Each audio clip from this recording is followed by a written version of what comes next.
The final report that you're going to want to check out in detail is the company operating report. You're going to find in a lot of cases you've got key information already available to you in the footwear industry report, but this is still a good document to dive into.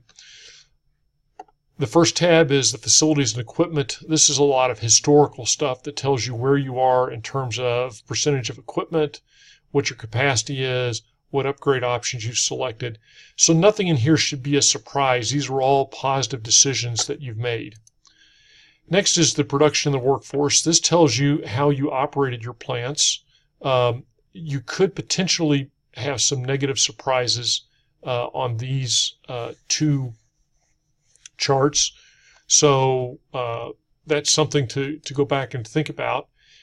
For example, you can see that you have the capacity to do 5,000 pairs in North America and 6,000 pairs in, it's actually a million, 5 million pairs in North America, 6 million pairs in Asia Pacific. And then you come over here and this tells you what you actually did. So you actually did only about 3.9 million in North America and about 4 million. So these were the total numbers that you produced. And what that means is you had a lot of capacity in your plant that you didn't use. Reject rate, these sorts of numbers, actually, I don't know, it says, I'm not sure why it says 5,000 here. It says 4,000 and 4,000, and that sounds right. And it shows that you used a good chunk of your capacity, and that actually sounds right. I don't know why I was hung up on that other number. But there's some numbers in here that are not the best place to look. For example, reject rate. Now, it gives you the cost, and that's good.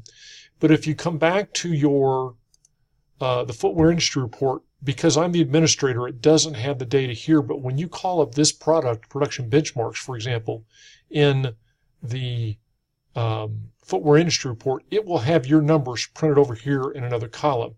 So we can see, for example, that in North America, the industry average reject rate was 5.3.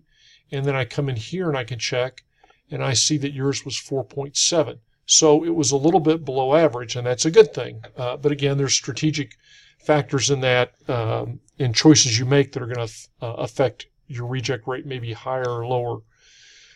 So that's where looking at numbers like this, you're actually better off looking at these production benchmarks numbers, because you'll see your number and you'll be able to put it in context of how does it compare to what other people are doing. But this does give you the details on this, details on your workers, and then breakout on your costs. But again, when you get down, for example, to all of these production costs, I recommend that you get kind of the big picture here. This doesn't account for all of them, but it accounts for some of the major ones. And then if you have a question about something, this is where you can really drill down into the details and to see exactly where the money is going. The distribution and warehouse is a very important report, especially for this company, because I had a lot of shoes remaining. And what we see that here in our warehouse operations, you'll see that we had 2.2 million shoes available for sale, and I only sold 1.5 million. And that's why I end up with this large inventory of 702,000 shoes. And to put that in context, that's half of what I sold last year. And if I look in Europe, Africa, I have the same problem. In fact, it's even worse. I shipped all these shoes. This was my demand, and I have basically almost a year's supply based on last year's sales of shoes in the warehouse. To make it worse, I ran out of shoes in Asia Pacific, in Latin America. When I say I ran out, what that means is you can see that you had nothing left in inventory.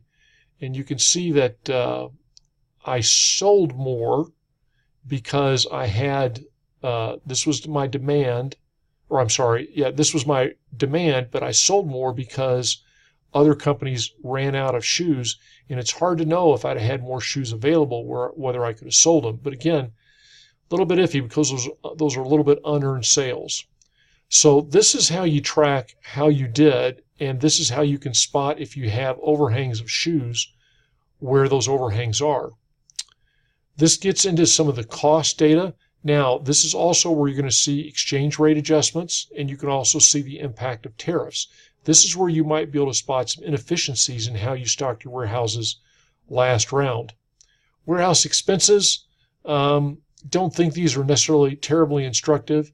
Inventory clearance. Last round I did something that was very curious. I cleared out a lot of inventory. I don't really know why I did that, but I did that. Next round I might need to really clear inventory based on these numbers. But here where I had nothing but just right at the required number, I would never want to do a warehouse clearance on just that small inventory to start with. Just to highlight to you the pain of inventory clearance, you can see I made around $5 per shoe on what inventory cleared, and I made significantly more than that on my branded profits. So that's why I say inventory clearance is almost always very painful. Now you get into some interesting things about the dollars per pair, and this is a key trap not to fall into. My marketing expenses per shoe are going to be very high. Why is that? Because I spent too much on marketing? No, because I didn't sell enough shoes, and I'll show you.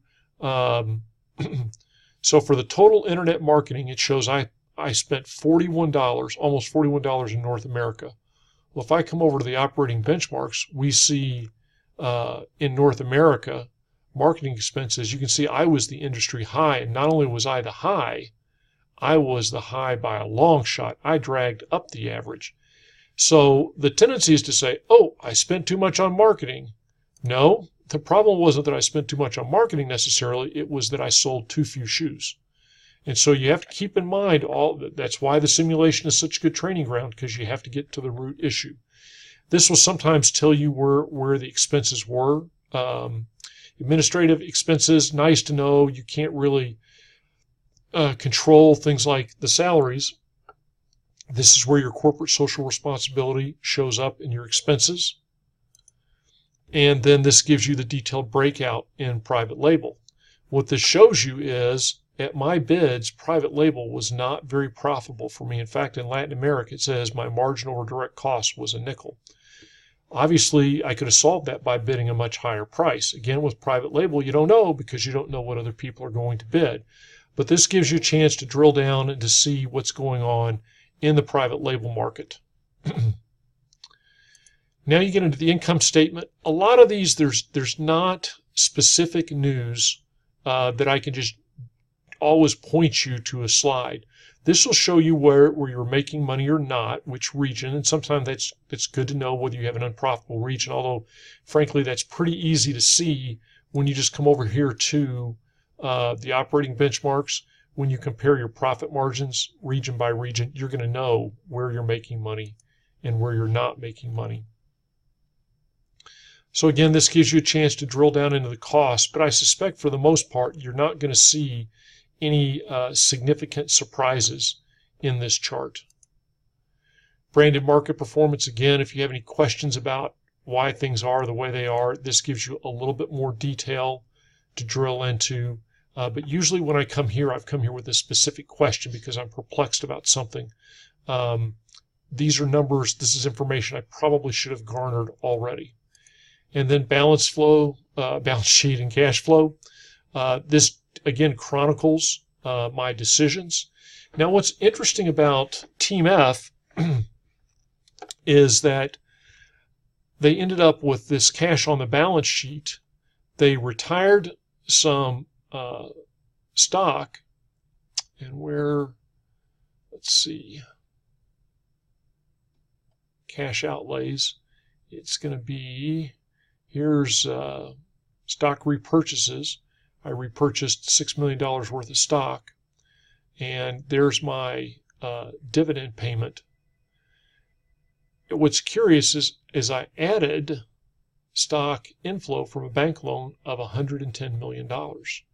So it's a little bit surprising I don't have more net cash on my balance sheet here. And that suggests that might be a little bit tricky going forward.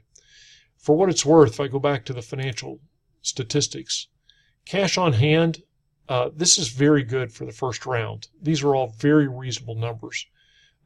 Once you get a little more established, if you can take down your cash on hand and have it say 20 million or less per year, that's good. What you don't really want to see is a lot of zeros here, which meant you had to take overdraft loans simply because that means that you ran out of money and you got an overdraft loan, and they always only loan you as much as you need. So that's it for the company operating report. Again, of all of the 3 sheets, this is the one that I know, or that I get the least information from when I look at it, simply because I've really gotten a lot of the information already in other in the prior reports. So I just want to take a second and review for you why going through these sheets in detail is so important. The first is you have to accurately assess why your company performed as it did. Did it sell more shoes than you thought? Less shoes? It almost never sells more. It typically sells less. What's happening in the market that made that happen? Do I have excess inventory available? Those sorts of things. So you get a really quick, good glimpse of how I did, and then you dive into the details of why you did. And so now you start to become very pinpoint, and you say, I sold less shoes than I thought I would because I've got my models at 100 and I thought the industry was going to be at 200. And in fact, the industry moved to 300 models. And accordingly, for 200 models, my 100 models, my prices were too high. They were out of sync with everyone else. So you want to be very precise in that, because that will then lead you to making very precise decisions about what am I going to do next round. And I encourage you to come in with very specific decisions when you come to the computer. I think I'm going to need to sell at this price, this many stars, this many models.